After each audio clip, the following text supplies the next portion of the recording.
Assalamualaikum warahmatullahi wabarakatuh. Halo Sobat Ekis, kembali lagi kita di podcast yang ke-7. Saya selaku moderator, mungkin perkenalan dulu kali ya. Saya Fitrah Semana dan Saya akan saja Renaldo selaku sekretaris jenderal Polisi Jabodetabek. kita di sini juga akan membahas bagaimana sih bagi hasil dan sistem bunga di perbankan syariah ini.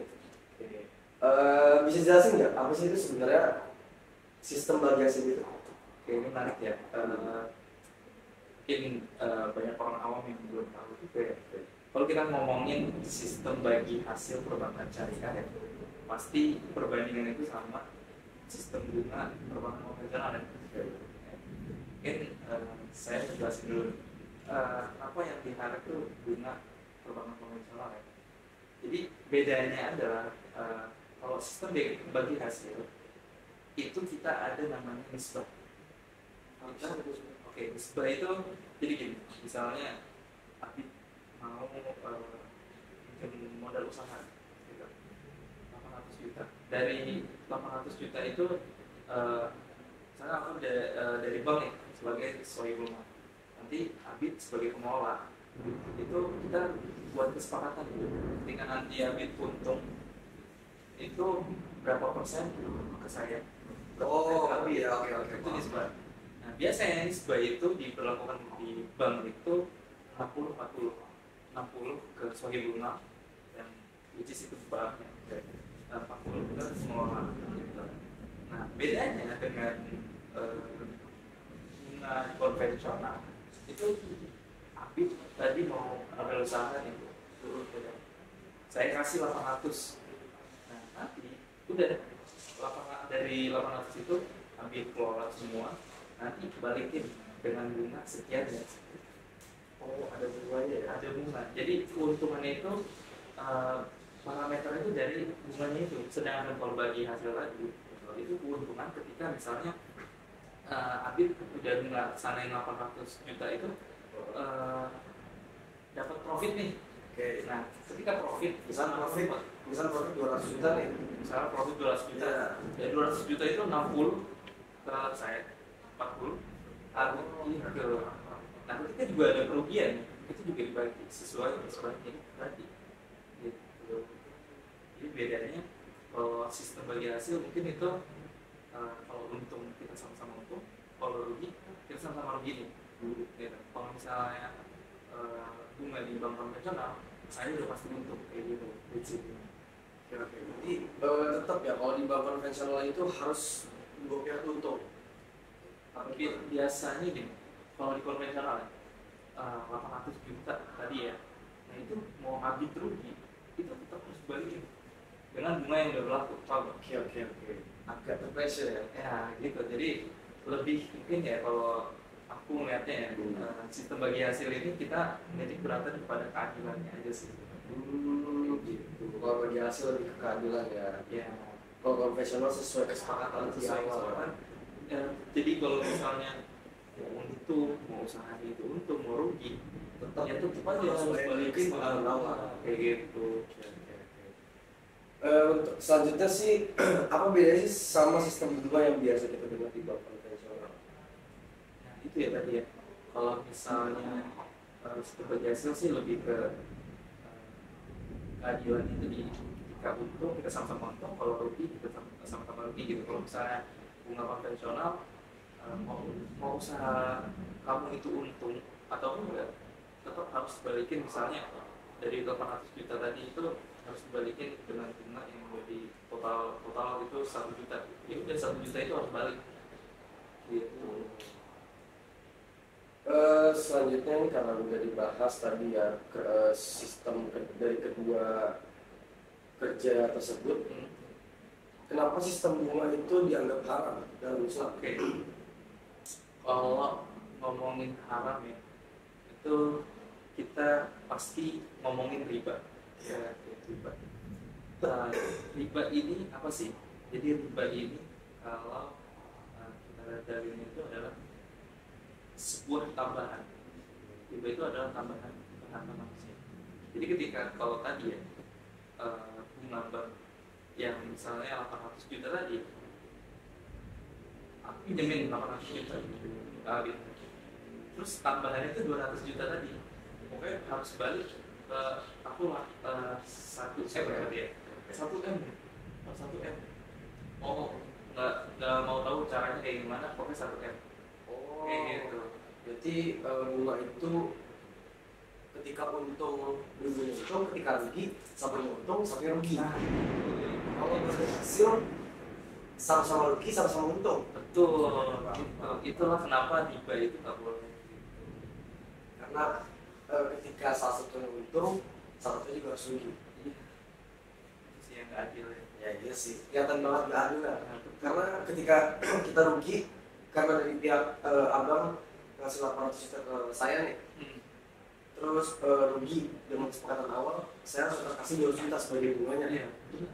Dan ketika rugi, saya juga harus tetap kasih 2 juta itu. Itu sih yang berat ya. Iya, persen banget ya, bukan konvensional. Sekarang ada perbandingan sistem bagi hasil dan sistem bunga nih. Kelebihan dan kekurangannya coba. Sistem bagi hasil sama sistem bunga. Oke. Untuk kelebihan mungkin kita bakal bahas dari sisi nasabah kali ya. Dari sisi nasabah. Kelebihannya mungkin kalau dari sistem bagi hasil tadi ya, kita sebagai nasabah itu nyaman ya. Kalau misalnya nanti untung itu kita sama-sama untung gitu ya.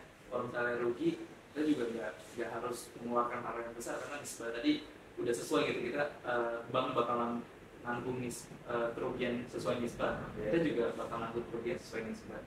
Nah kalau misalnya kekurangannya dari bunga konvensional itu tadi, kalau misalnya kita rugi ya udah kita harus balikin gimana nih caranya, entah itu apa ya, gali lubang tutup lubang gitu, itu biasa terjadi.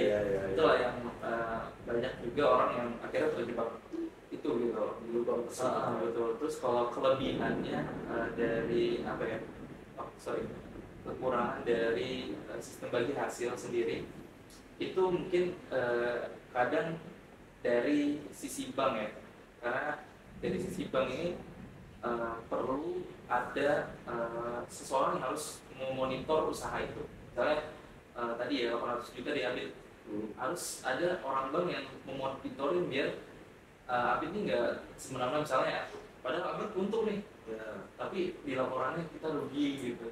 Gitu. Nah itu sebuah apa ya, butuh effort lebih lah untuk memonitor.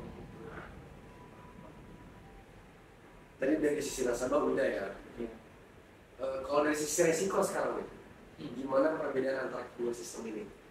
Oke, resikonya itu ya, untuk bank itu, bagi bank itu bank bisa aja tertipu oleh nasabah. Kalau bank syariah, bank syariah dalam sistem bagi hasil itu bisa aja tertipu dengan laporan keuangan yang palsu, cash flow yang dibuat-buat juga gitu. Makanya kebanyakan pun bank itu prefer mengarahkan nasabahnya itu ke akad murabahat. Murabahatnya. Kalau bagi hasil itu biasanya akad kerjasama. Ada 2 akad kerjasama. Itu mudharabah sama musyarakah. Nah, biasanya dipakai itu mudharabah. Nah, kalau sistemnya tadi Kalau syariah ya, yang udah jelasin tadi. Nah, kalau murabahah ini jual beli. Gitu. Oke. Jadi bank biasanya gini, karena kan Abi tadi butuh modal usaha ya. Nah, tapi bank maunya gini aja, Abi butuh apa? Butuh gerobak misalnya dulu 500 juta sama perlengkapan masak 300 juta, total 400 juta ya. Oke, ya udah kita akan gerobak aja, beli barang-barangnya gitu. Nah, jadi nanti barang-barang dibeli dulu nih sama pihak bank, baru dijual lagi ke Abid dengan misalkan keuntungan 150 juta gitu.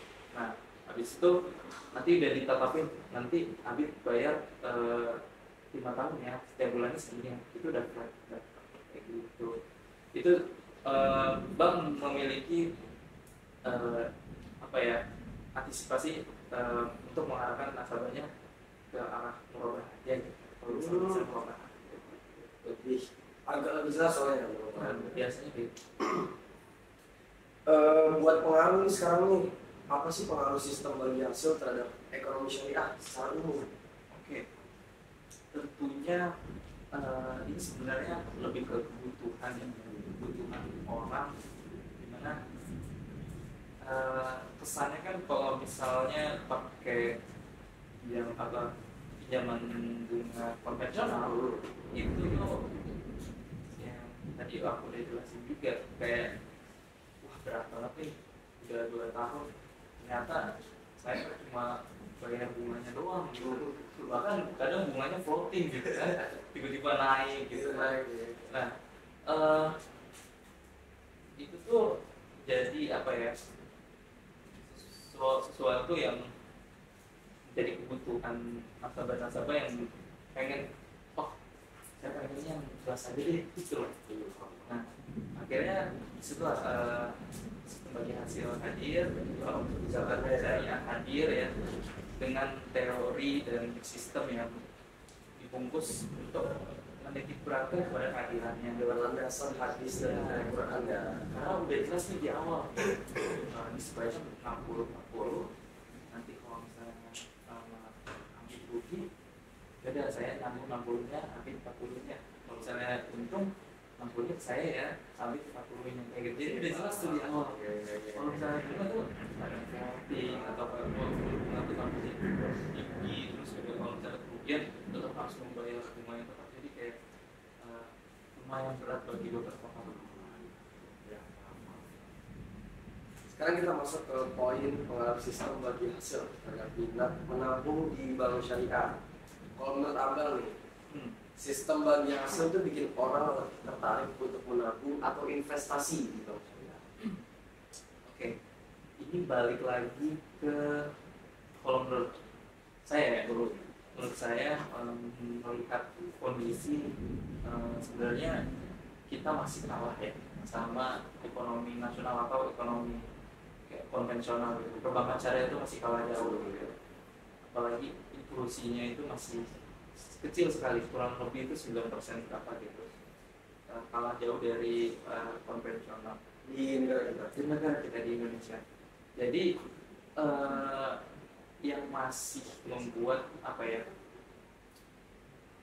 bank syariah ini kalau aku lihat masih kurang minat banyak orang. Kenapa?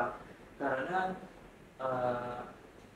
kebanyakan orang melihat secara apa ya, secara daging apa ya, kulitnya aja gitu, kulitnya aja. Kebanyakan mungkin mungkin pernah dengar kalau misalnya ada perbankan syariah, apa sih bedanya orang sama aja gitu ya, kayak gitu sama, padahal dibungkus dengan akad yang berbeda gitu, sistem yang berbeda yang tadi kita udah jelasin juga gitu.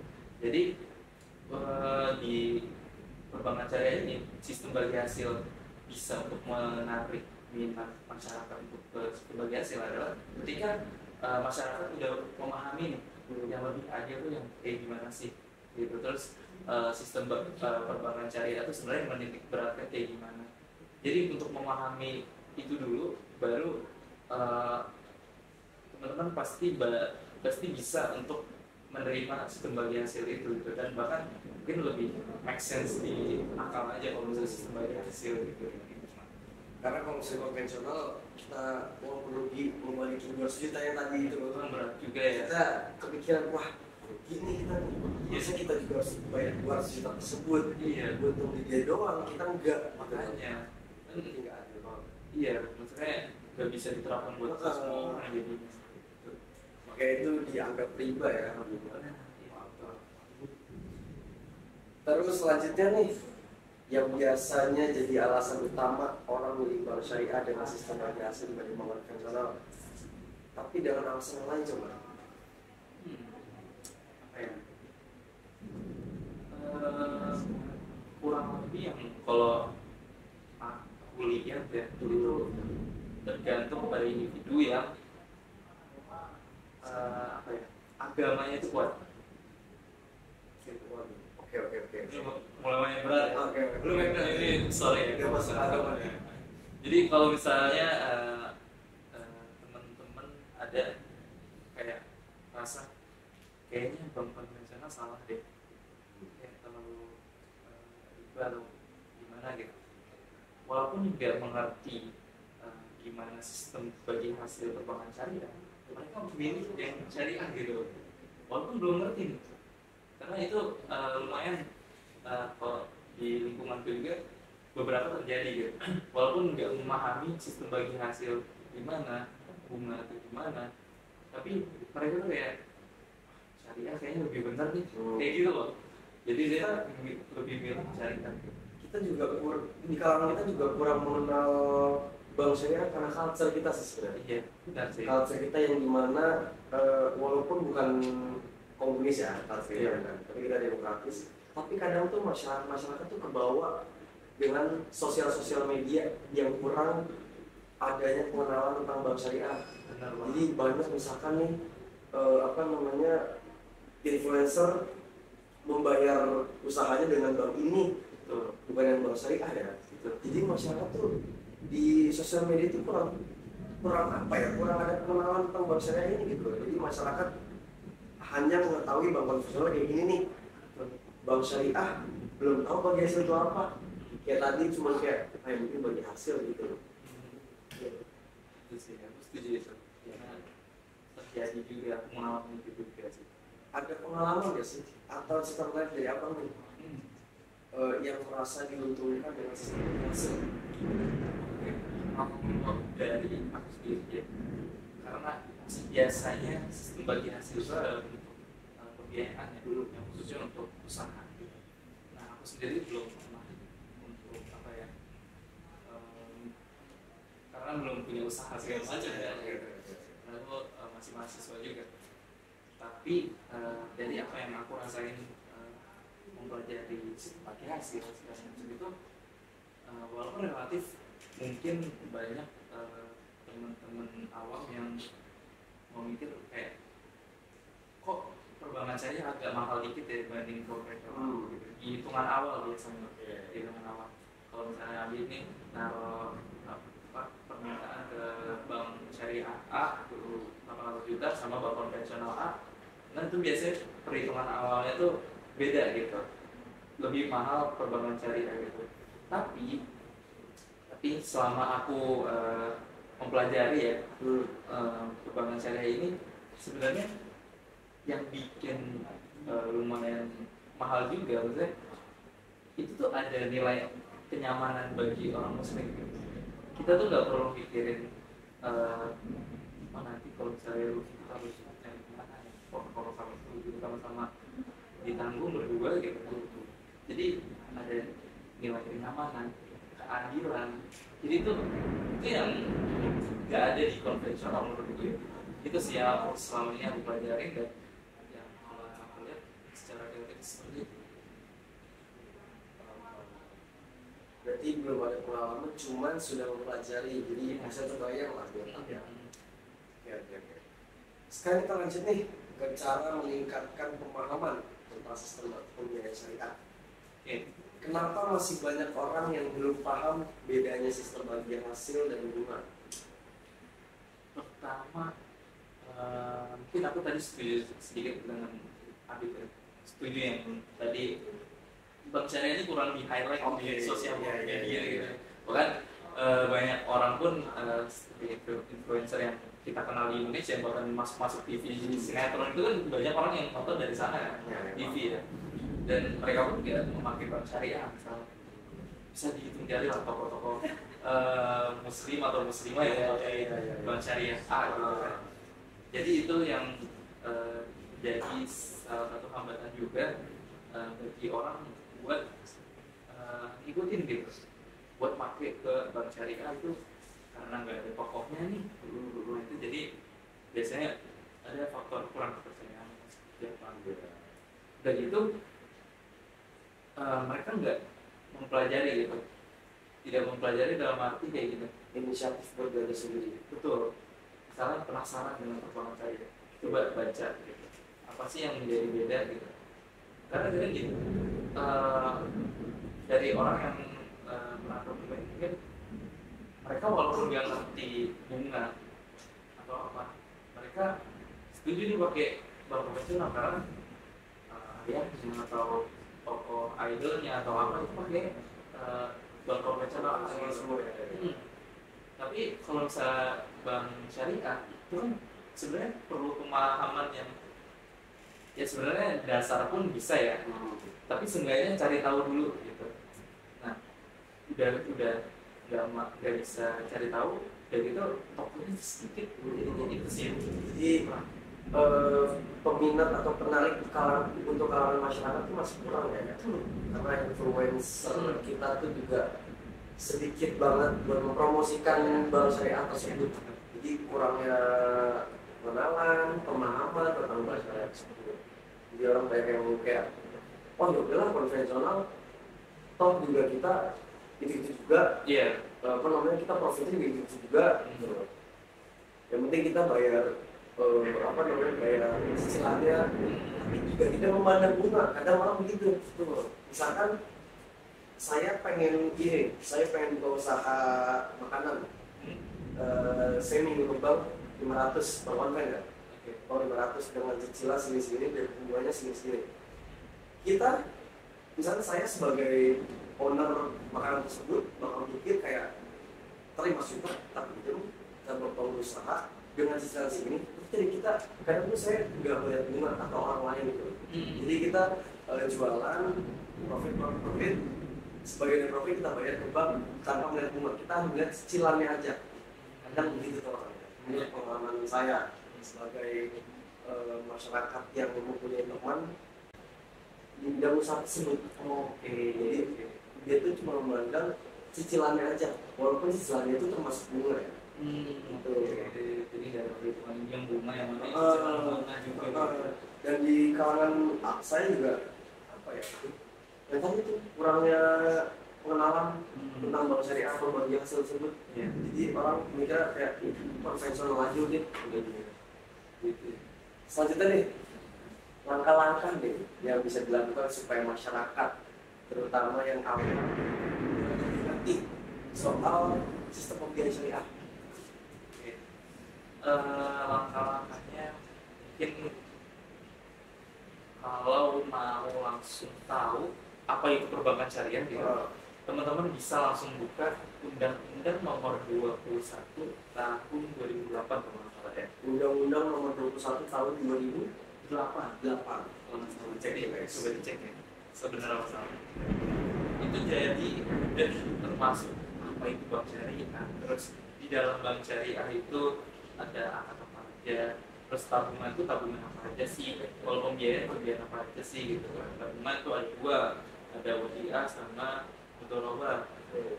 Kalau untuk pembiayaan tadi ada banyak lagi, beda lagi ke pembiayaan misalnya ada pembiayaan sewa mewah gitu. Itu udah lengkap banget di jadi kalau memang teman-teman mau tahu perbankan syariah tanpa buka source, pindah-pindah source nih, misalnya kayak web ini apa ini apa itu, udah lengkap banget di undang-undang itu. Jadi teman-teman bisa coba. Nah, terus juga bisa apa ya? Kalau menurutku tuh coba dulu buka ini nih. Ketika nanti membuka rekening, teman-teman ada yang nggak tahu, coba teman-teman cari tahu. Jadi itu sama syariah itu secara nggak langsung pasti bakal paham gitu.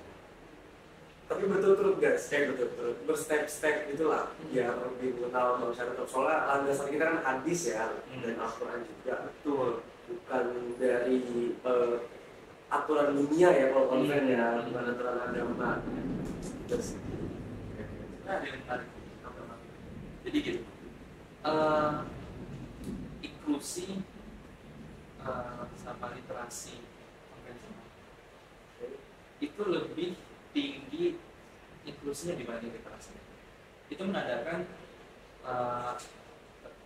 orang-orang awam itu tanpa membaca atau mengetahui itu terjun ke konvensional, melaksanakan praktik transaksi konvensional.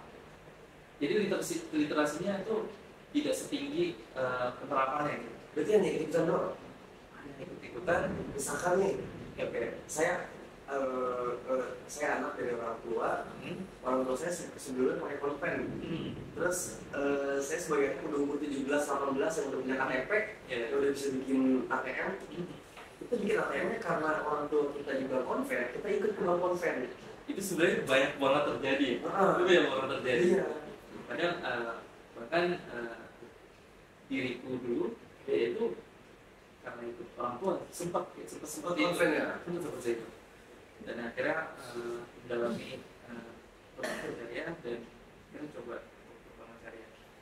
Lalu kalau di inklusi dan literasinya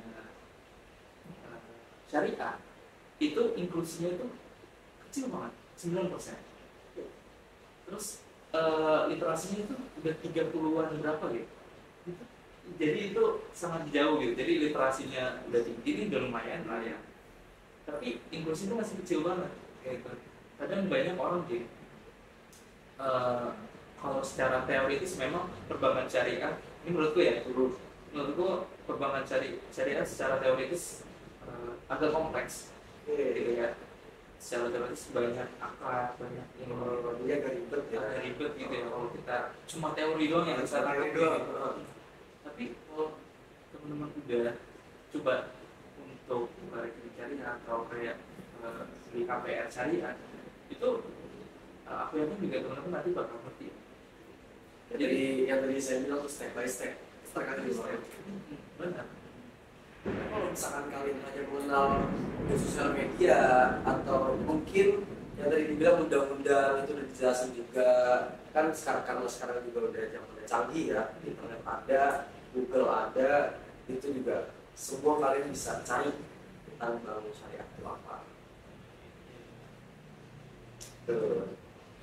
Dan sekarang yang terakhir nih, tips atau cara yang gampang buat orang yang mau belajar keuangan syariah supaya nggak bingung buat milih produk bank. Oke, produk bank. Sebenarnya tipsnya sih, merek lagi. Iya. Ada lah. Mungkin kita bisa nyebut ikonnya aja deh. Oke. Teman-teman, kalau misalnya produk yang menurutku ya yang udah lumayan lengkap itu adalah teman-teman pasti tahu bank syariah paling besar sekarang. Nah itu coba aja teman-teman untuk buka rekening. Bank syariah yang besar ada di mana? Yang bank tertua. Oke, yang versi remajanya. Oke, versi remaja. Iya, remajanya. Oke. Versi remajanya. Nah itu teman-teman nanti coba untuk ini ya, buka rekening aja. Nah di situ dalamnya banyak banget produknya. Itu bahkan aku udah lumayan. Aduh, tapi jangan dia bisa sebut. Nah, tapi itu nanti teman-teman bisa sih buat tahu ternyata dia ada produk ini juga nih, produk ini juga gitu. Terus yang kedua itu tips yang pertama tadi ya, itu untuk buka rekening bank remaja tadi itu yang terbesar. Terus yang kedua itu coba aku nemu sebenarnya kalau teman-teman mau sedikit tahu apa sebenarnya ada satu video boleh nggak disebut apa channel boleh ini namanya Leon Hartono itu sempat membahas perbedaan bank syariah YouTube perbedaan bank syariah dan bank konvensional. Nah dan di situ sebenarnya udah diringkas dengan bahasa yang kalau sekarang orang bilang tuh bahasa Bali ya. Jadi teman-teman bisa langsung paham gitu. Nah kayak gitu sih. Sama coba untuk baca tentang tadi. Gitu guys, pemahaman tentang sistem pembiayaan, sistem bagi hasil, sistem bunga di perbankan konvensional, yang mana ada perbedaan signifikan di kedua sistem tersebut ya. Kalau konven ketika si nasabah rugi kita juga harus membayar juga untuk bunganya. Kalau misalnya di syariah kalau rugi juga tetap rugi di dua pihak itu karena akadnya berbeda. Oke sobat Ekis, itulah yang tadi kita bahas terkait perbankan syariah, perbankan konvensional, perbedaannya, sistemnya, dari bagi hasil terus bunganya gimana, dan hukumnya pun juga sudah tertera banget di Al-Quran dan hadis ya terkait di antara perbedaan konvensional dan bank syariah. Oke, semoga pembahasan kita di hari ini bermanfaat, berkah, dan sangat terinspirasi dan termotivasi untuk kalian para penontonnya. Tolong dengar baik-baik tadi podcast kita. Sekian dari saya, karena ini kita harus tutup ya karena ada keterbatasan waktu. Sekian dari saya, Albi Travel Semana selaku moderator. Saya akan yang sebagai materi. Oke, kita tutup. Assalamualaikum warahmatullahi wabarakatuh. Bye bye sobat Rekis.